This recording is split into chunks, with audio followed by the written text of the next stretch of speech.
દર વર્ષે ઉનાળામાં ગાય માતાને લઈને એક ઝુંબેશ ચલાવું છું, જેમાં 2 મહિના એપ્રિલ અને મે માં ગાય માતાને મારા ખર્ચેથી તરબૂચ ખવડાવું છું. ઉત્તર ગુજરાત હોય, બનાસકાંઠા હોય, કચ્છ હોય, આદિવાસી વિસ્તાર હોય કે પછી સૌરાષ્ટ્ર હોય, આ બધા વિસ્તારોમાં રખડતી ગાયોને ખૂબ તકલીફ પડતી હોય છે. તમે ક્રિએટરો, કલાકારો, યુટ્યુબર હોય કે પછી તમે ઇન્સ્ટાગ્રામર હો, તમામ લોકોને કહું છું કે જો તમે ગાય માતાને લઈને 1 કિલો 2 કિલો તમારી યથાશક્તિ પ્રમાણે તમે ગાય માતાને તરબૂચ ખવડાવશો.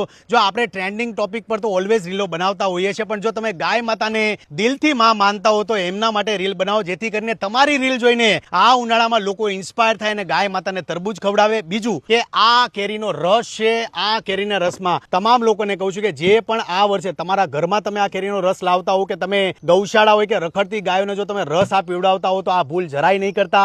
લાસ્ટ યર મેં આવા કેનમાંથી ગાયોને રસ પીવડાવ્યું હતું, એક ગાય એમાં એક્સપાયર થઈ ગઈ હતી. એટલે આ કેમિકલ યુક્ત રસ હોય છે જે તમારા પરિવાર માટે અને ગાયો માટે ખૂબ જ હાનિકારક